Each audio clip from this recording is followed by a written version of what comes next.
ये करके ना तुमने शुभ्रा बहन का नहीं, हमारा अपमान किया है आज। अनादर किया है उस प्यार का, भरोसे का जो हमने तुम पर किया। आज के बाद हम कभी बात नहीं। आपका मानो आपके मन को चोट पहुंचे, ऐसा करना तो दूर मैं सोच भी नहीं सकती हूँ।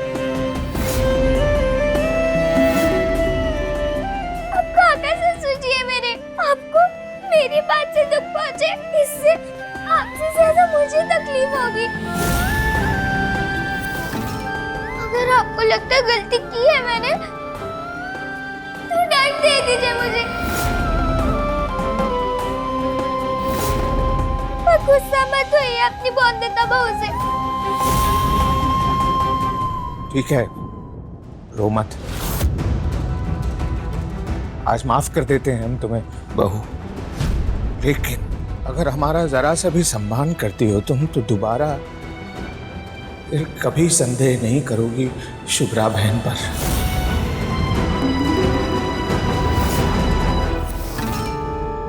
और अगर तुमने इसके बावजूद दोबारा कभी ऐसा कुछ किया, तो हमारा वादा है कि हम जीवन में कभी बात नहीं करेंगे तुमसे दोबारा।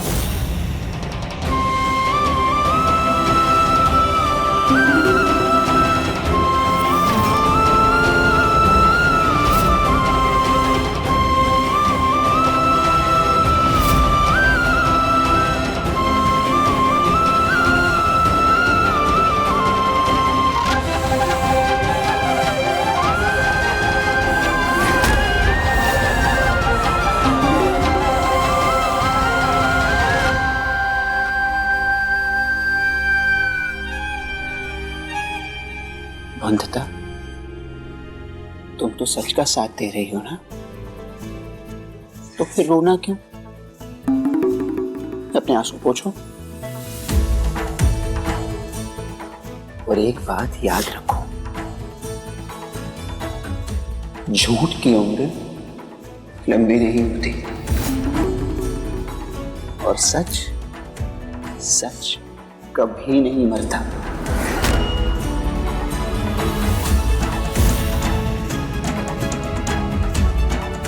ये सच भी बहुत जल्दी सबके सामने आ जाएगा, है ना?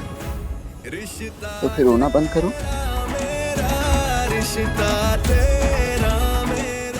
चलो।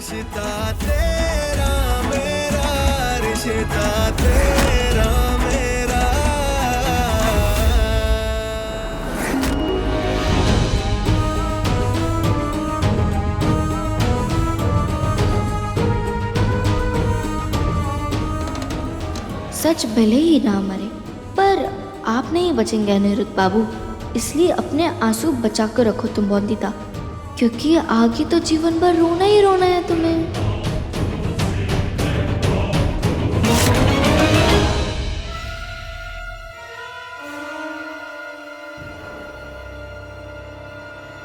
क्या लगता है तुम्हें कि हमें दिखता नहीं?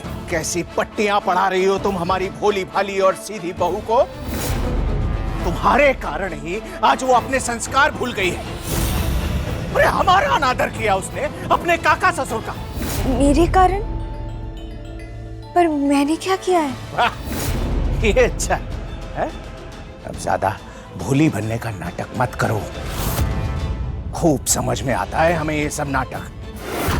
अरे इस तरह चुका रही हो तुम हम रॉय चौधरियों का एहसान। जब तुम्हारे अपनों ने तुम्हें घर से निकाल दिया था, तो किसने रहने को छत दी तुम्हें?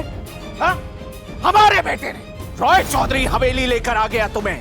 जिस घर में नौकर की पत्नी की औकात थी तुम्हारी, उस घर में उसने तुम्हें मालिकों जैसा मान सम्मान दिया। तुम लूचियां चुरा रही हो रसोई घर से। कैसी बेशरम और पतिता औरत हो तुम। पति मर गया पर भूख नहीं मरी, तृष्णाएं खत्म नहीं हुई विधवा पापन की। हमारी बहू बॉन्दिता ने ही तो चाबियां दी होंगी ना इसे रसोई की, तो इसे इसे लूचियां चुराने की क्या जरूरत है? आप खाम खाए गुस्सा निकाल रहे हैं बेचारी पर। बिनोय, वाह वाह वाह वाह, बेटा तो बेटा, बाप भी विधवा कल्याण की वकालत करने लगा। ए लड़की, कोई काला जादू तो नहीं किया तुमने इन सब पे? याद रखना, हमसे कुछ छुपता नहीं है यहाँ पे। तुम बाप बेटे इस पर विश्वास करते हो, करो, लेकिन हमें विश्वास है कि शुभ्रा बहन का पुनर्जन्म हुआ है। इसीलिए खबरदार, अगर दोबारा उनके शुभ कार्यों पर किसी ने भी संदेह किया तो कोई प्रश्न नहीं करेगा उनसे, और ना ही कोई कमरे की छानबीन करके अपमान करेगा उनका। बल्कि कल से जब वो प्रसाद भी बनाएंगी, कोई आसपास भी नहीं रहेगा उनके। पर काका, बात पूरी नहीं हुई है अभी हमारी। अच्छे से समझ लो, शुभ्रा बहन का अपमान हमारा अपमान होगा, और हम वहां नहीं रह सकते जहां पे हमारा मान सम्मान ना हो। तो अगर किसी ने भी संदेह किया उनके ऊपर, तो ये घर छोड़कर चले जाएंगे हम।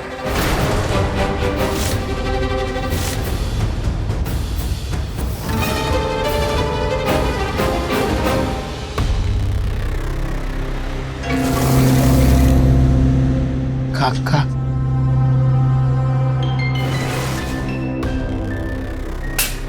अरे अनिरुद्ध, अनिरुद्ध, क्या हुआ?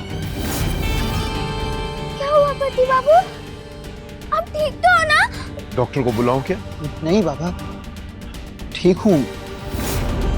बस काफी दिनों से ठीक से सोया नहीं, इसीलिए एक अच्छी नींद मिल जाएगी तो ठीक हो जाऊंगा। काका, गुस्सा मत होइए प्लीज।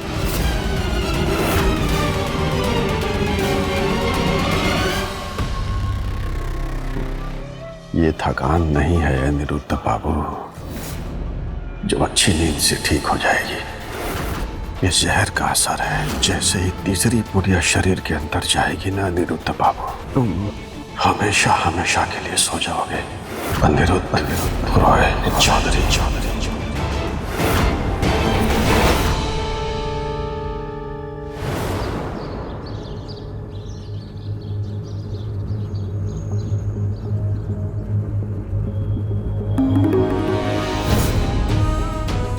उस बौंदता के प्यारे काका ससुर जी ने रसोई से दूर रहने का परिवार वालों को आदेश दिया है, और मेरा काम और आसान कर दिया। अब मैं आराम से जहर मिला सकती हूँ प्रसाद वाली खीर में।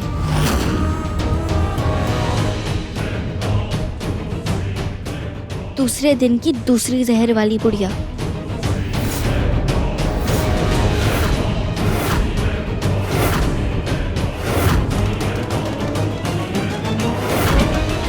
पति बाबू, आज भी रसोई में अकेले खीर बना रही है वो।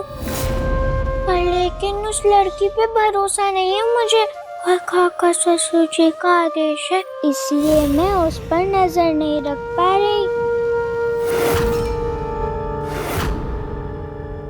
पर गलती भी तो सब मेरी ही है। नहीं बौंदता, तुम्हारी कोई गलती नहीं। है पति बाबू, कल रात काका ससुर जी को उस लड़की के कमरे में ले जाकर सब बिगाड़ दिया मैंने। और मैं क्या करती? संपूर्णा दीदी कभी झूठ नहीं बोलती मुझसे। वो लड़की पक्का लूचियां खा रही होगी। बौंदता, हो सकता है कि तुम्हारी बात सही है, लेकिन हमें यह समझना होगा कि वो लड़की भी बहुत शातिर है। तुमने उसे रंगे हाथों पकड़वाने की कोशिश की, लेकिन उसने तुम्हें ही काका की नजरों के सामने दोषी बना दिया। अब ऐसे नहीं, अब और समझदारी से काम लेना होगा। कुछ ऐसा सोचना होगा कि काम भी हो जाए और किसी को पता भी ना चले।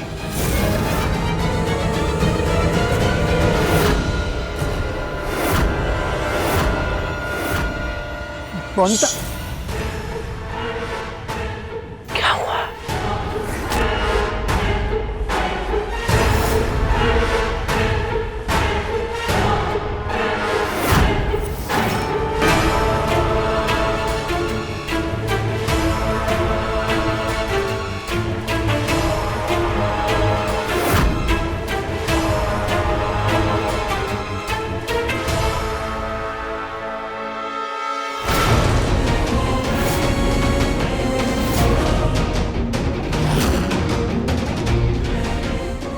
मुंशी जी,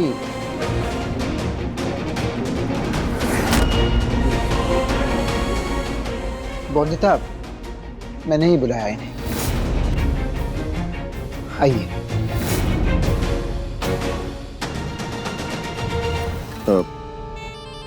कहिए ना छोटे मालिक, क्या काम था?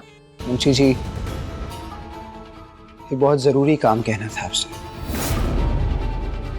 मैं नहीं कर सकता, इसीलिए आपसे कह रहा हूँ। हाँ तो बताइए ना छोटे मालिक, क्या करना है मुझे?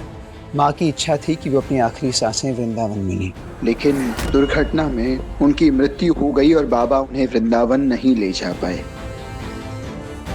इसीलिए माँ की मृत्यु के बाद बाबा उनकी अस्थियां और उनकी चीजें लेकर वृंदावन गए थे। वहाँ शांति धाम आश्रम में ठहरे थे, कमरा नंबर 12। तो आपको वृंदावन जाना है और वहां पूछना है कि क्या माँ का कोई सामान छूट गया था। वृंदावन? पर वहां जाने में तो 3-4 दिन लग जाएंगे छोटे मालिक। जानता हूँ मुंशी जी, इसीलिए आपसे कह रहा हूँ। अब जब तक उस लड़की का व्रत पूरा नहीं हो जाता, काका मुझे घर से बाहर नहीं जाने देंगे, वरना मैं खुद ही कर लेता हूँ।